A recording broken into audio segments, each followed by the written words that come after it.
नमस्कार, बहुत बहुत स्वागत है आपका। 19 साल पहले 13 दिसंबर 2001 जैश ए मोहम्मद के आतंकियों ने भारत के संसद भवन पर हमला कर दिया था। जी हां, आपको याद होगी वो तस्वीरें, वो सारी की सारी एक एक घटना जिसको लेकर के, जिसे कहते हैं ना लोकतंत्र का मंदिर, वहां पर यह हमला किया गया था। उस वक्त पे सब कुछ चल रहा था, सुचारू रूप से सब कुछ चल रहा था। थोड़ी देर पहले देश के प्रधानमंत्री उस वक्त के, जी हां, अटल बिहारी वाजपेयी निकले थे और अटल बिहारी वाजपेयी जब निकल गए तो कुछ देर बाद ही जो है वो ऑब्वियसली उपराष्ट्रपति की कार वहां पर मौजूद थी। इसके अलावा देश के गृह उस वक्त पे उप प्रधानमंत्री और देश के गृह मंत्री उस वक्त पे लाल कृष्ण आडवाणी भी संसद के अंदर ही थे।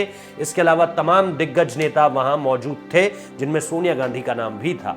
लेकिन इन सारी चीजों के बीच आज ही का वो दिन, और इसीलिए आज आपको सुबह सुबह से ये तस्वीरें दिख रही होंगी कि प्रधानमंत्री नरेंद्र मोदी हो, रक्षा मंत्री राजनाथ सिंह हो, गृह मंत्री अमित शाह हो, हर कोई जाकर संसद भवन में श्रद्धांजलि दे रहा है। संसद को लेकर के चर्चा इस वक्त पे इसलिए भी है क्योंकि एक नया संसद भवन बन रहा है जो कि 2022 तक कह रहे हैं कि पूरा हो जाएगा, जिसका पूरा का पूरा निर्माण कार्य है। और ऐसे में आज़ादी से पहले मिला हुआ हमें ये पूरा का पूरा संसद भवन, जिसमें 2001 पे हमला हो गया था, वो कहीं ना कहीं एक तरह से साइडलाइन होकर अब हम इस नए संसद भवन की तरफ बढ़ चलेंगे। लेकिन आज पुराने संसद भवन का ही किस्सा, जिसमें आपको याद होगा कि 19 साल पहले 13 दिसंबर 2001 यहाँ पर जो सुरक्षाकर्मी तैनात थे, उनकी जो है एक तरह से आतंकियों से सीधे 1-on-1 फाइट हुई थी।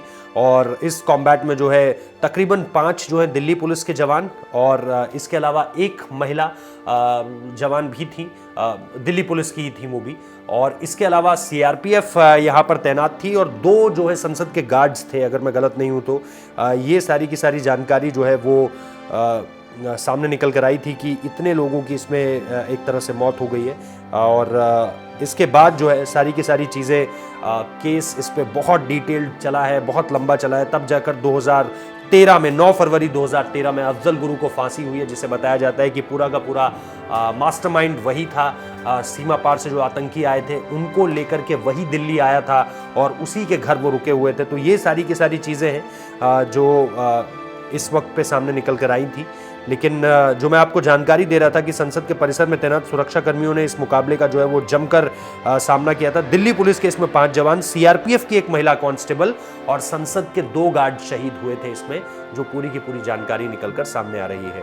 तो आप लोग भी श्रद्धांजलि दे सकते हैं इस वीडियो के जरिए। हमारी तरफ से तो विनम्र श्रद्धांजलि है ही, लेकिन ज़रा एक कुछ क्षणों के लिए इसे ही आप याद करिए उस लम्हे को जब ये हुआ होगा कि एक एम्बेसडर कार जिस पे लाल बत्ती लगी हुई है, लेकिन वो नकली है सब कुछ, क्योंकि इस तरह से चकमा देकर आतंकी अंदर घुसे थे और इसके बाद उन्होंने सीधे फायरिंग खोल दी थी। वो जाना चाह रहे थे संसद भवन के अंदर और हाउस अरेस्ट कर लेना चाहते थे सभी नेताओं को, लेकिन तब तक हमारे जो चाहे सेना के कहूँ, दिल्ली पुलिस के कहूँ, सीआरपीएफ के कहूँ, या वहाँ पर हाउस गार्ड्स जो थे, उन्होंने जो है लोहा लेते हुए इन्हें रोक लिया और इन्हें वहीं मार दिया सभी को। और आज उसकी 19 साल उस घटना को पूरे हो चुके हैं। बहुत बहुत शुक्रिया इस वीडियो को देखने के लिए।